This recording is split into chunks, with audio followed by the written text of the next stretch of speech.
السلام علیکم. محمد اظہر صدیق اپنے پروگرام پولیٹیکل ڈائریز کے ساتھ حاضر خدمت ہے. 25 اگست 2024 اور اتوار کا دن ہے. فیصلہ کن مراحل چل رہا ہے. یہ سپتمبر چڑھنے نہیں دینا چاہتے. یہ کچھ اگست میں معاملہ چلتے ہیں جو کہ سپتمبر جو ہے وہ ان کے لیے بہت تکلیف دہ ہوگا. یہ میں پی ڈی ایم کی حکومتوں کی بات کر رہا ہوں. جو تباہی و بربادی ان سیاسی جماعتوں نے جو پی ڈی ایم کے ساتھ ملک کی کر دی ہے، ملک آگے نہیں جا سکتا. جتنے تجربے انہوں نے کرنے تھے وہ حال کر دیے ہیں. چلیں، صدر مملکت اب تصویر بیک گراؤنڈ پہ وہ چل رہی ہے. بندوق کا تحفہ ہے. مولانا فضل الرحمان کی رہائش کا آمد ہے. اور صدر مملکت مولانا فضل الرحمان نے صدر مملکت کا استقبال کیا. ملک کی سیاسی صورتحال پر تبادلہ خیال وفاقی وزیر داخلہ محسن نقوی بھی، یعنی اسٹیبلشمنٹ بھی ساتھ تھی. اور یاد ہونا چاہیے کچھ 2 دن پہلے جب مبارک ثانی کا کیس ہوا تو مولانا فضل الرحمان کی ملاقات کہیں ہوئی. وہ آپ کو سمجھنی چاہیے نا جی. اور پھر فیصلہ آنے کے بعد کیا ہوا، اور اس کا مطلب ہے بہت سی باتیں ہوئی ہیں وہ سامنے آ جائیں گی ساری. ایک بات یاد رکھیے گا، یعنی فائدہ کس کو ہے اس کا. یعنی اگر آئینی ترامیم ہوتی ہیں، ابھی آئینی ترامیم اتنا آسان کام نہیں ہے. مشترکہ اجلاس تو ہونا نہیں، اور آئین کا آرٹیکل 239 بہت کلیئر ہے. 239 اگر میں کوشش کروں گا کہ بیک گراؤنڈ پہ یہ چل جائے جو آئینی ترمیم کے حوالے سے ہے، اور بڑا سیدھا آرٹیکل ہے 239 اگر آپ پڑھ لیں تو، اور اس کے اندر بڑا واضح طریقہ کار لکھا ہوا ہے کہ آئین میں ترمیم کیسے ہونی ہے. وہ لفظ ہے جی، آئینی ترمیم کا بل کسی بھی ایک ہاؤس میں جنریٹ ہوگا، اور جب 2/3 اکثریت سے پاس ہو جائے گا، یعنی یہ اکٹھا نہیں ہو سکتا. یعنی اگر سینٹ میں پیش ہوا ہے تو سینٹ میں پاس ہوگا وہ بھی 2/3 اکثریت سے، پھر دوسرے ہاؤس میں جائے گا. تو سینٹ میں 2/3 اکثریت، نیشنل اسمبلی میں 2/3 اکثریت ہے. اور ٹھیک ہے نا جی. اور بڑی واضح طور پر ہے کہ یہ بڑا کلیئرٹی جب یہ آ جائے گا، دوسرے سے پاس ہو جائے گا، یہ صدر کے پاس بھجوا دیا جائے گا 2/3 ایسنٹ کے لیے. تو جو یہ خواب سوچی بیٹھے ہیں نا مشترکہ اجلاس نہیں، یہ 2 وجوہات جو سامنے آ رہی ہیں کہ جو ترمیم کی ہے نا سیکشن 66 میں 104 میں، اب جو پٹیشن فائل کی ہے، جو ہائی کورٹ سپریم کورٹ کے سامنے معاملہ آ گیا، ہائی کورٹ میں نوٹس ہو چکے ہوئے ہیں، لاہور ہائی کورٹ میں نے نوٹس کروائے ہیں. تو وہ ایسی آئینی قانونی ترمیم سادہ اکثریت سے ہو سکتی ہے، وہ پھر کرنا چاہتے ہیں چیزیں کہ 2/3 اکثریت ان کے پاس آ جائے. اور اس کے لیے کوئی اکٹھی قانون سازی، یعنی ایک ہی دونوں ہاؤس میں، اور سادہ قانون جو ہے نا وہ 2/3 اکثریت یعنی سمپل میجورٹی سے بجائے ایک ہاؤس سے دوسرے ہاؤس جائے، وہ پاس ہو سکتا ہے بل کی شکل کے اندر. لیکن آئینی بل جو ہے اس کا طریقہ بڑا کلیئر ہے. چلتے ہیں آگے خبروں کی طرف. جسٹس شجاعت علی خان کے پرسنل اسسٹنٹ نے رجسٹرار لاہور ہائی کورٹ کو خط ارسال کر دیا. یہ بڑا ضروری تھا، یہ بڑا سمجھنا ضروری ہے. اور پاکستان تحریک انصاف کے رکن حاجی امتیاز کے پروڈکشن آرڈر جاری ہو گئے. عمران خان کا طبی معائنہ، اور نعیم احمد یاسین یہ بھی سوشل میڈیا ایکٹیوسٹ رہے ہیں، ان کے کیس میں اہم پیش رفت ہوئی ہے. دورانی کی میزبانی میں اپوزیشن اکٹھ کے بعد کیا ہوگا، اور P T I intra party election. ایک لطیفہ آپ پہلے ذرا ڈسکس کر لیں کہ انٹرنیٹ سلو کرنے کے بعد 5G لانچ کرنے جا رہے ہیں. ذرا سنیے گا ذرا.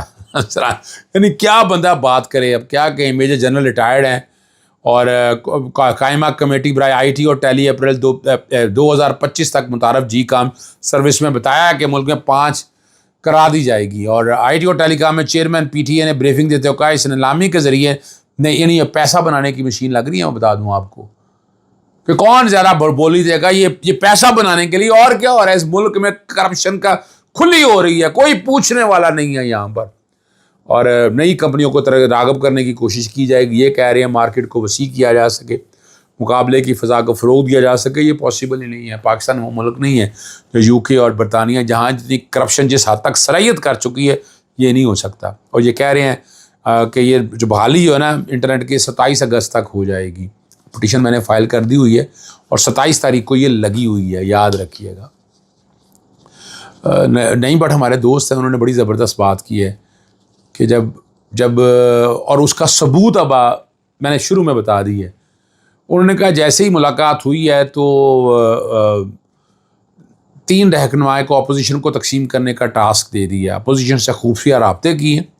جماعت اسلامی کا جمعیت علماء اسلام کا سولو فلائٹ کے اعلان سے قبل لیڈروں سے رابطہ ہوا تھا اور 3 روز قبل جو ہے یہ نواز شریف کو رابطوں کی رپورٹ دی گئی تھی اور اب بیٹھک کے متعلق یہ نعیم بٹ نے جو بات کہی تھی اب وہ ساتھ سامنے آ گئی اور مولانا فضل الرحمان جو سارا ہے وہ کلیئر ہو گیا جی. حاجی امتیاز جو ایم این اے ہے بالآخر ایاز صادق اسپیکر نے ان کے پروڈکشن آرڈر جاری کر دیے ہیں اور قومی اسمبلی کے 26 اگست کو جو پیر والدین اجلاس ہو رہا ہے اس میں شرکت کریں گے.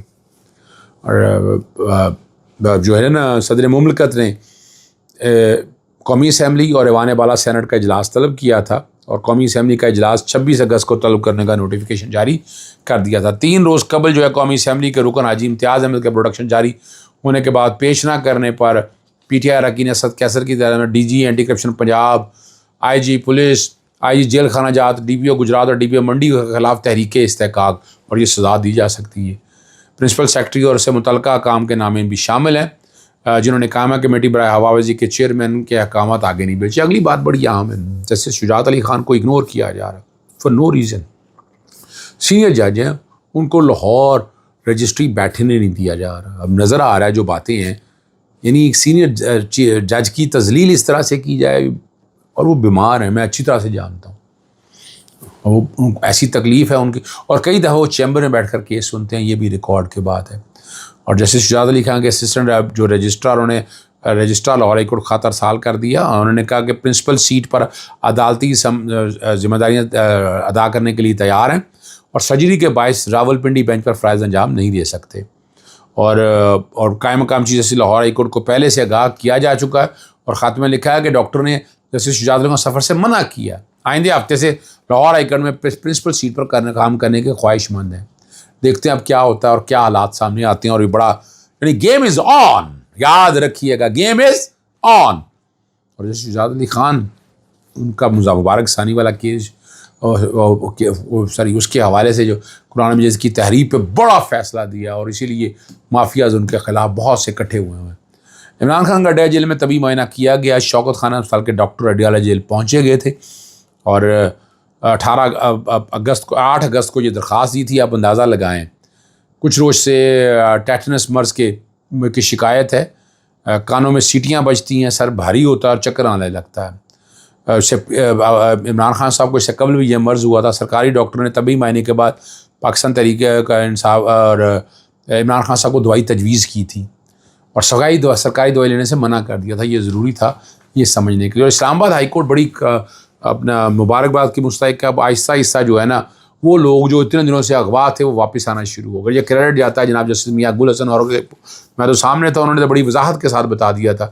اور وہ میں نے اور اشارتاً میں نے بھی بات یہ کی تھی کہ وہ دیکھیں ریکوری کے کانٹیکس میں چیزیں بڑی آ رہی ہیں سامنے اور لاء نے کیسی حرکت میں آنا ہے وہ بھی بڑا واضح ہے. رولز آف بزنس میں ایجنسیز اس کس حد تک کتنا کام کر سکتی ہیں سب کو اندازہ ہے، تو وہاں بھی اتنا جانا ہے جتنا کر سکتے ہیں. اور نعیم محمد یاسین جو ہیں 27 تاریخ ہے تو 27 اگست تک میں انہیں بھی واپس آتا دیکھ رہا ہوں. اسلام آباد ہائی کورٹ میں کیس کی سماعت مقرر کی گئی. اب کن جج صاحب کے پاس لگتی ہے پتہ لگ جائے گا تھوڑی دیر کے اندر. اور جو مزدار بات ہے ان کو نامعلوم افراد نے اغوا کیا تھا ویگا ڈالر اور کیمرے کی آنکھ میں ساری ایویڈنس ساری موجود ہے، کون کون کہاں لے گیا، گاڑی کی نقل و حرکت ہر چیز اویلیبل ہے. لاہور سے سٹی نکال لی ہے لیکن اب آگے نہیں چل رہے. اگر بڑا اہم معاملہ جو ہے پاکستان تحریک انصاف کو جو انٹرا پارٹی الیکشن ہے نا اس میں سے علی ظفر کو واپس کر لیا، تبدیل کر دیا گیا ہے اور عزیر بنڈاری صاحب جو ہے نا وہ کیس کی پیروائی کریں گے. 27 اگست کو یہ کیس سماعت کے لیے الیکشن کمیشن کے سامنے مقرر ہے. اور آپ کو پتہ ہے اس سے پہلے بھی انٹرا پارٹی الیکشن پہ کیا اعتراضات تھے. ابھی ریسنٹلی آپ نے دیکھ لیا ANP کے انٹرا پارٹی انپوز ہوئے سارے نکل گئے. پاکستان تحریک انصاف الیکشن کمیشن کیا کردار ادا کری آپ کے سامنے. سوال تو اٹھتے ہیں نا کہ ایک ہی سیاسی جماعت کو صرف کیوں اس سارے معاملے میں الجھایا جا رہا ہے، پھنسایا جا رہا ہے. یہ رکنا تو ہے، یہ کب رکے گا دیکھنا یہ ہے. اور یہ بڑا ایک ایسا عمل ہے جہاں 1000 بار سوچنا پڑے گا. خدا را اس طرح مت کریں گے جس سے نقصان ہو اور یہ نقصان پھر پورا نہیں ہو سکے گا. پاکستان تحریک انصاف عمران خان صاحب اور پاکستان کی لیڈرشپ جو ہے محب وطن ہے. اور وہ غداری کے سرٹیفکیٹ پہلے بانڈ میرا بھی نقطہ نظر بڑا کلیئر ہوتا تھا، لیکن وقت کے ساتھ ساتھ میں بھی چیزیں سیکھ گیا ہوں. اجازت چاہتا ہوں. السلام علیکم. اللہ حافظ. پاکستان زندہ باد.